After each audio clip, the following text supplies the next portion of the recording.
So I'm pretty new to documentary filmmaking. I just finished my first short documentary just a couple of months ago, and I'm working on more of a feature-length project now.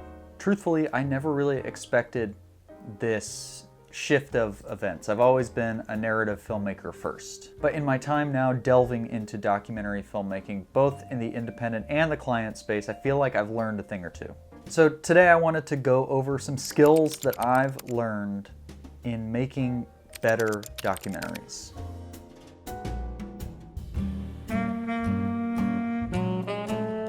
For those of you that are new here, my name is Blake Kinsey. I am a narrative and a documentary filmmaker based in Durham, North Carolina. And this is Lessons in Filmmaking. This is a series where I explore all of the many things that I've learned over the years in pursuing this career. All right, one of the first lessons I learned in making documentaries is that interview frames matter. There's a lot of different styles of documentaries. Some of them are a little bit more journalistic in nature, but what I have gravitated very, very much towards is the essay style documentary, where you are talking to a bunch of different people about one central thematic topic. A great recent example of this is the AI doc, which was produced by Daniel Kwan and directed by somebody else whose name I'm forgetting. But this documentary was in this essay style and talked to all of these many different leaders and thinkers about one specific topic, that being artificial intelligence. Now, in my own work, I have pursued this same style, which means I have talked to a bunch of different people in different places about a central theme. So in that, it requires you to think a little bit more and be intentional about the space that you're in. What's in the background? How are you going to compose this frame? What do you want your frame size to be? Really close up? You want to do a bit of a wider shot? How do you want to light the frame based on the thematic edge of this documentary? Some prime examples from my most recent piece of work, which is called Listen, LPs and the Power of Music. This is a music-focused documentary. It's about vinyl records. It's about the role that music plays in our lives. So I had the opportunity to interview a lot of people in different music-related spaces. So this guy right behind me, his name is Stephen Raitz. He owns a studio called Sonar Studio. He was a participant in this documentary. So in his interview frame, and I'll blow it up here so you can see it a little bit better, I put a lot of focus into really seeing the design of the studio space. I really wanted to see the mixing board. That was a big visual image that I thought would add a lot to this frame. Now if we jump to another interview within this documentary, was with a guy named Adam Lindstedt, who owns a company called Poorhouse Pressing. It's a vinyl pressing plant. So I interviewed him in his office behind this huge backdrop of different vinyl records that he has put up on the wall based on the types of jobs that they've completed. This is just how I thought about the framing as a way to play into the theme. Sometimes I'll see documentaries where it's just a person sitting in a studio space with some moody lighting and that's it. And sometimes that's fine. Sometimes that works perfectly for what you're going for. But I found that thinking about interview frames really helps you in the long run. Okay, a second lesson I've learned in making documentaries is don't worry too much about tailoring the story early on. A lot of times that actually comes later. So keep a general idea and structure of what you might be going for, but allow room for discovery. That's a big part of the process of making films in general, but especially documentaries, is allowing space and room and time for discoveries. If you get too specific and you try to, carve certain answers out of your participants, then the story is going to suffer. Documentaries are built on authenticity and really unique and interesting conversations and perspectives from all over the map, and then weaving that into its own story. Okay, a third lesson that I have learned in making documentaries is ask a lot more questions than you think you need. and keep the camera running for longer than you think you should. This is really where the magic happens, because a very simple run-of-the-mill question that you might ask somebody could lead to the most interesting answer that you get in the entire process. And if you keep the camera running for even 1 minute longer than you think you should, maybe you've wrapped up the interview, okay, that's all I got for you, people will keep talking. It's just natural, you know, they want to fill dead space. Nobody likes silence. Silence is uncomfortable.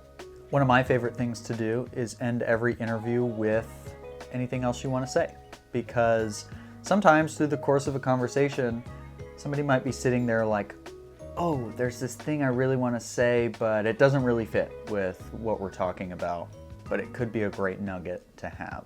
So by offering that question, you are making space for those moments. This is just a side tip sort of on top of this one, but don't be the only interviewer. One of my favorite things to do, if I've got somebody else running camera or maybe a PA in the room, I like to finish every interview, look to the people around me and say, hey, does anyone else have any more questions? I'm asking the room. In doing this, you're opening this up to be a collaboration, which is what filmmaking ultimately is. And I'm going to show you a really quick example of how this really served me within this music-related documentary that I shot and finished recently. I thought I was just about done with an interview with a vinyl collector, this older guy, and I was working with somebody else who was running cameras and monitoring the audio. And before I wrapped up the interview, I just said, hey, you got any questions that you're burning to ask? And he did. And he asked one particular question which got me one of my favorite moments in the entire documentary. Is there a record or an artist that you always go back to? Like, you may go through seasons of, I listen to this, depending on the mood, but yeah. it's something that you always like, it doesn't matter, I always go back to this. The artists I always go back to, like Mr., I was there at the birth of punk rock. Well, Neil Diamond. Neil fucking Diamond. I don't know why I go back to that guy, but like when 9/11 happened, I played his greatest hits CD for like 3 months straight. It was comfort. It was comfort at the time. And had I not allowed space for that question to be asked, I might have not captured that moment. Okay, lesson number 4. Understand your theme very deeply. Documentaries, and again, films in general, but very much documentaries, are built on theme. Whether it is an essay style and it's people talking and speaking to a specific theme, or even if you're just following one person and maybe the movie is about resilience, you should understand that theme deeply, because this is going to inform your edit, the way you shoot, the way you ask questions, which are all important pieces of the process. Especially the edit. The edit is almost like the writing process of documentary. And when you're writing, you have to understand theme. So allowing yourself to weave that through the entire process only helps you in the long run. Okay, my last lesson that I'll leave you with in making better documentaries is be intentional about your B-roll. I think sometimes some filmmakers will just think, oh, we also have to get some B-roll. Okay, let's just go run around and grab some shots so that we can have something to put over this. But I think if you think beforehand about even just 1 to 3 shots that you think would inform the story, the theme, then allowing yourself to know that beforehand gives you a framework to walk into when you are entering a situation where you're ready to grab some B-roll. And again, this just comes right back around to allow room for discovery. Because if you give yourself a little bit of a plan, a little bit of structure, then it just opens you up to this whole new realm of discovery, because you might grab those 1 to 3 shots, but then a new thing might kind of emerge, a new, authentic moment, a new, unique thing that's happening that you can capture to add to the overall story. So I'm still learning with documentary, but it has been one of my favorite new avenues in filmmaking that I've done recently. Right now I'm working on a documentary about my father who passed last year. It's called Captain Awesome.